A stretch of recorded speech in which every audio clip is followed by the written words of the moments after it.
Morning, guys. So today I'm going to work on building the carbon fiber version of this front lip. You saw me build this mold in the last episode of the 240Z series. So I started off by hand sanding it with 320 and then 600. Then I went ahead and ran my mini polisher over the entire thing just one time. So right now I got a pretty good surface. Start laying down materials and stuff like that. But before I do that, I want to make some patterns because this is really intricate, especially in this corner down here. And then the other thing is this is too wide. The whole thing's too wide to fill, well, to lay one whole piece down here. So I'm gonna have to have a seam. So we're gonna have the seam somewhere in the middle, I think, instead of having like a piece go from here to like 60% down and then have another piece fill it. So maybe I'll do the center in these spots, but I'm just gonna do this for the first layer because you really see it. The rest of them, if they overlap, it'll just be a little bit more reinforcement and it's not gonna be a big deal. It's not too worried about the thickness of this part. I'm just worried about structural rigidity. So let's get into making some patterns. So a really good way to make templates is to lay a bunch of tape down, pull it, trace it with a Sharpie where you wanna cut, pull it back up, and then trim it from there. And you can stick it straight to your, I wouldn't say stick it straight to your carbon, but you could flip it over and use the back half and actually get a nice template.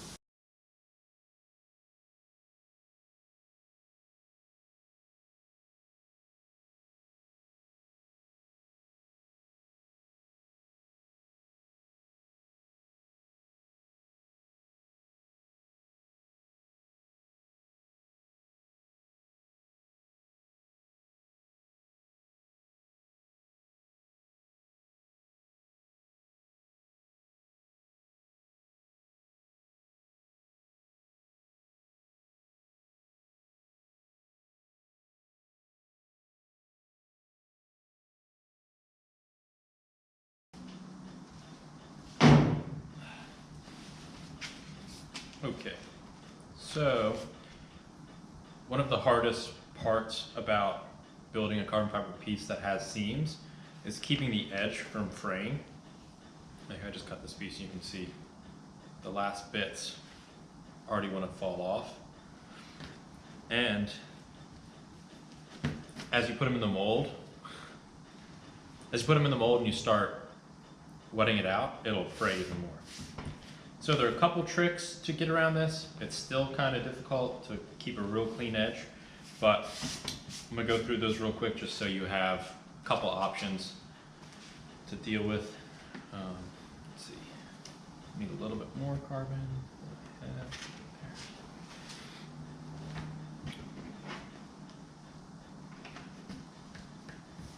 By the way, these tools, rotary cutting tool, it's literally like a razor blade wheel.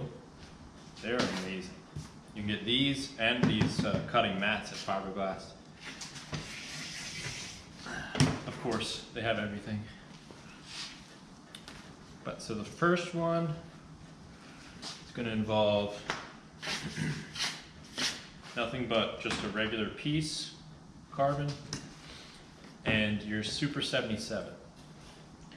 3M Super 77, this stuff, if you haven't seen a bunch of my videos already, I use this stuff all the time. But what you're gonna do is give a very light coat, a little misting with Super 77 on the edges. Let that dry, maybe like 30 seconds. And then what you're gonna do is just make sure your weave is straight still.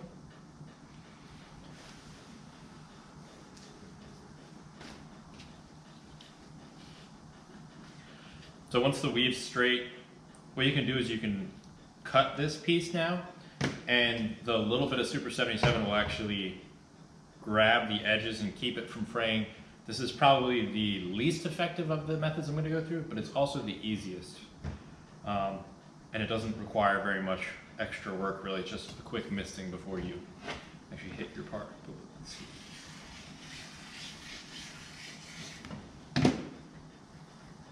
There's a nice clean cut. It's not really fraying. You you go. So that is helpful. But the other thing with Super 77, once it gets wet, it kind of loses a little bit of its hold on stuff. So as soon as, because it's made for like really for infusions, but it is still very helpful with this. Same with the laying up, obviously I've used it a bunch of times. But we're gonna go right into the second option, which I like a lot, honestly, which is you take two pieces, same stuff, be a little bit more generous with Super 77, straight weave. And then what you want to do is overlap it with another piece. That's going 45 degrees. With this 2x2 tool, you can see the angle really well. So what you want to do is flip it so the angle is going the opposite direction. So the it should hold itself a little better. And this really works for smaller pieces too. But with this, you get two pieces laid up at once, but also they hold each other. So once you start cutting, let me actually cut out a piece because I'm going to use this one. So once you start cutting, it should really hold its shape. And they hold to each other, and you get two pieces down in your layup at one time.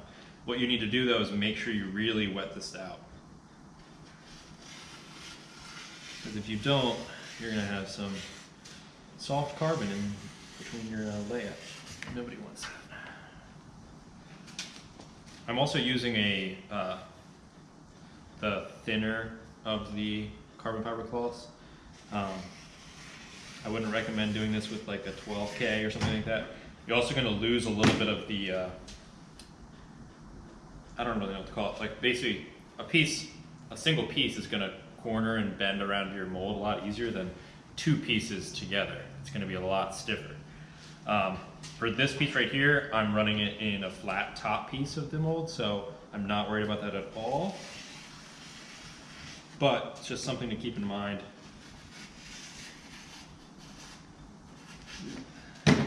You wouldn't want to run a double sheet like this on like a really complex curve, especially a lot of stuff with like a ton of detail or something like that. Probably wouldn't be.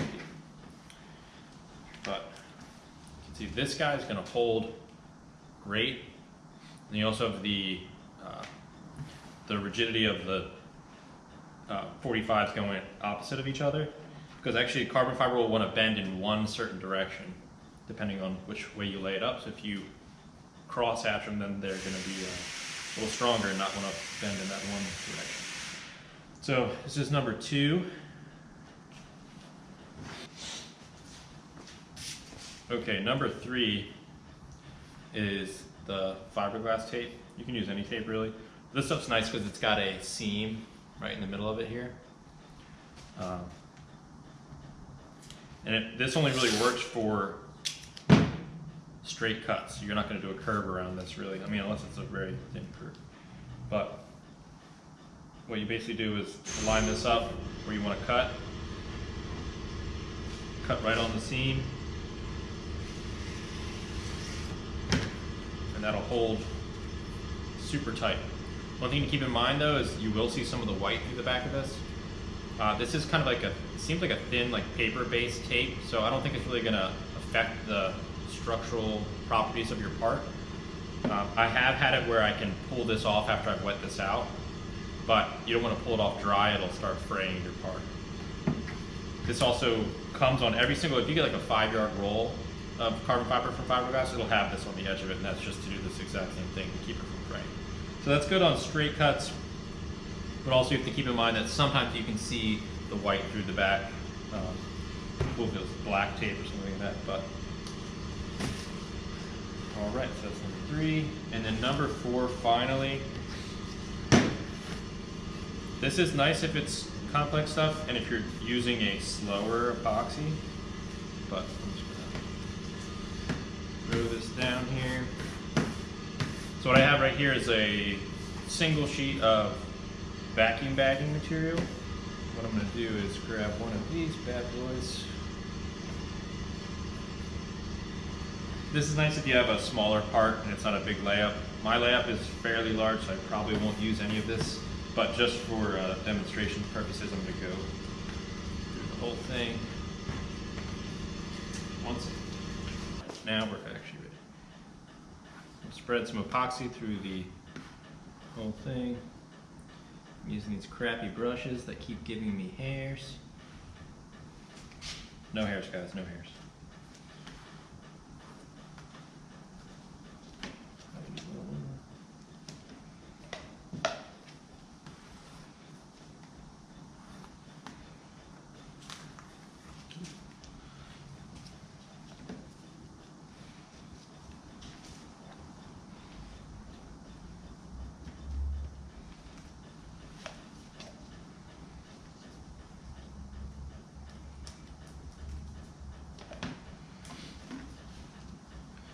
So I laid the carbon down, just going to push this epoxy throughout the whole thing.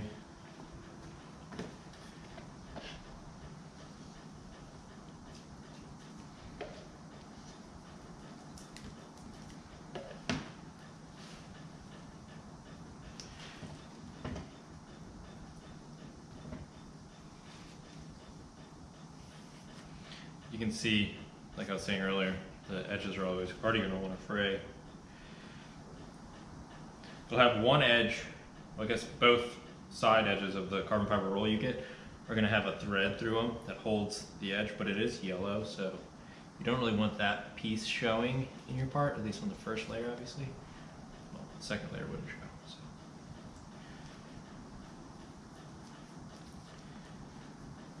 All right, so we got this fully wetted out. Make sure there's no extra that I don't need. This is just kind of a demonstration. You take another piece of bagging foam. You can use any type of cellophane or whatever, I guess.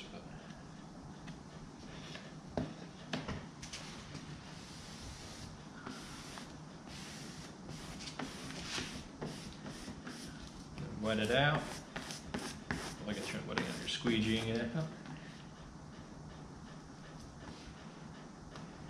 This is nice too because it really gets all the excess resin out, so you only have the amount of resin you need to wet out this piece, and that's it. But you don't want to drag too hard because then you'll tear it. Fiberglass vacuum bagging stuff is actually pretty strong though. So now you have a piece with both sides covered. Have it looking like a piece of pre-preg almost. Then you can go ahead and get in here and cut your piece.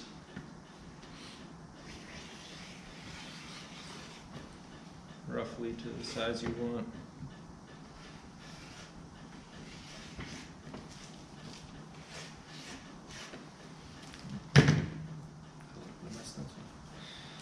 All right.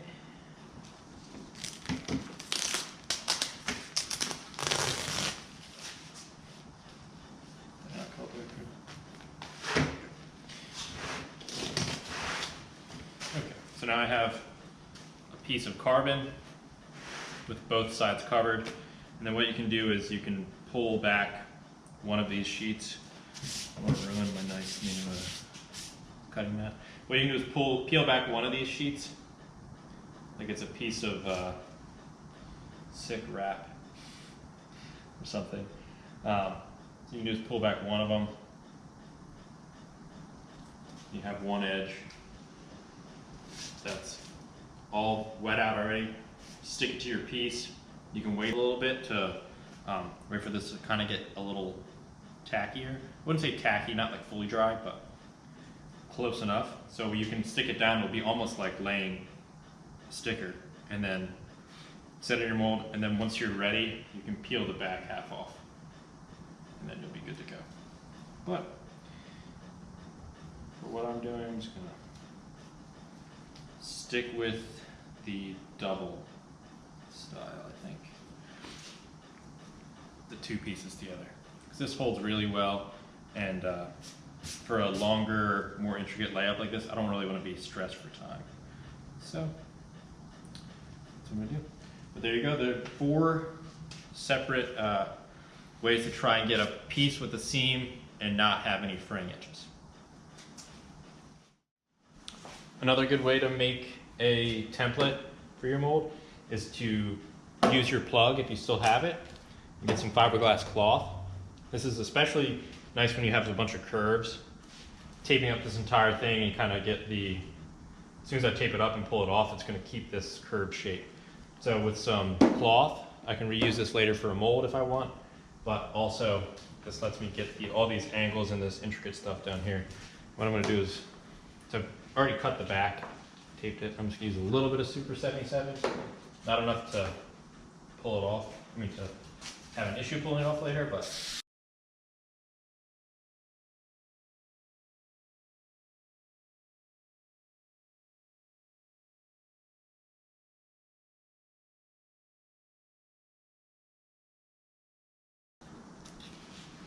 So I have a template for my center section.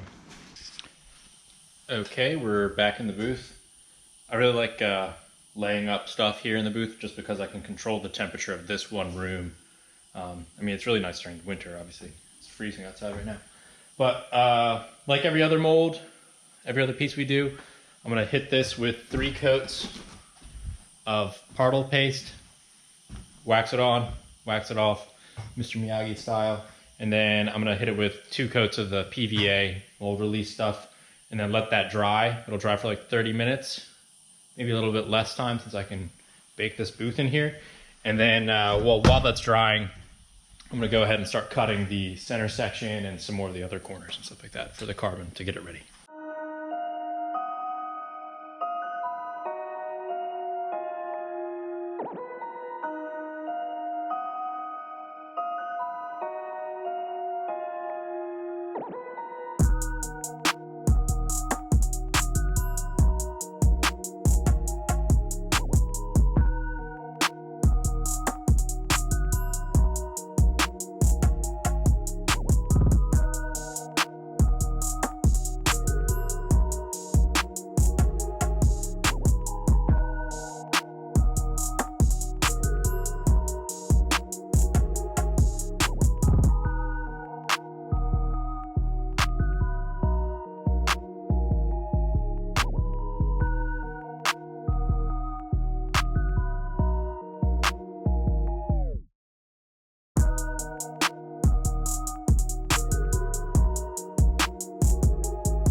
right, guys.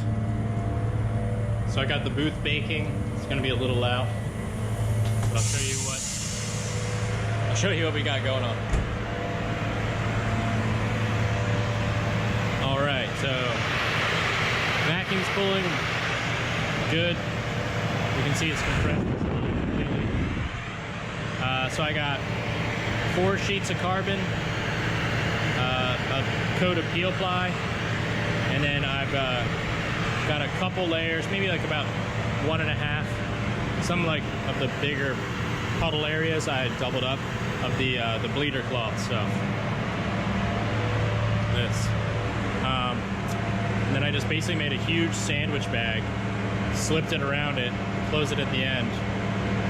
Got a vacuum going in there. I would have liked to honestly have laid this up as a. Okay, thank God it's warm enough. I would like to have laid this up as a infusion. That probably would have been easier, honestly. But I should have checked and seen how much of this tape I had left, because I almost ran out just making this bag. So I didn't have enough tape to do a full infusion. This is just like masking tape, but you know, it is what it is. I also needed the coil tube to actually let the resin come in. So I didn't have all of the supplies I really needed to do a full resin infusion on this part, but this is more work, but it'll come out pretty good. We'll see. But I'm gonna let this thing sit until tomorrow, and then I'm gonna kick the heat back on in here and get it up to like 110, 130. That'd be nice. And I'll just let it sit. And then once this vacuum gets to the point where I want it, I'm gonna shut that off too. So I'll clamp off the vacuum, bake it, leave, and then we'll catch you back tomorrow.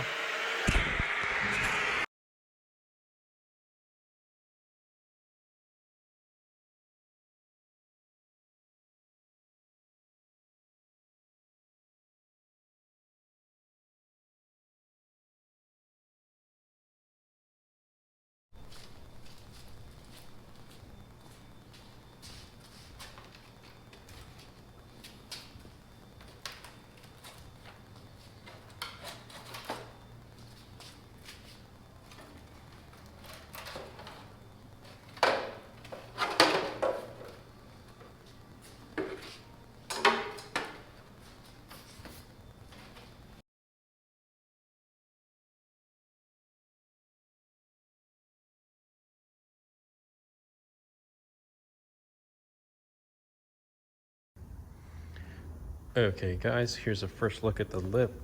I've only trimmed it for now and trimmed the holes, mounted these blinkers in here. They do have like an LED board and everything in them, but I'll go over that later. But I'm super excited with how it came out. I did get a random single strand over here. I don't know how that happened, but I'm not too worried about it. Adds a little character to it. This is not mounted for right now. It's literally just sitting underneath the intercooler. And then it's taped on the side here, but obviously next episode we're gonna go into making these flares. Oh, and I did break my wrist in Vermont when Greg and I were snowboarding, but we have at least 2 more episodes worth of 240 stuff filmed, and then I get my cast in like a couple days. So once I get the cast, it'll be like half the size of this, so I can actually work with my right hand. But that's it for now. Thanks.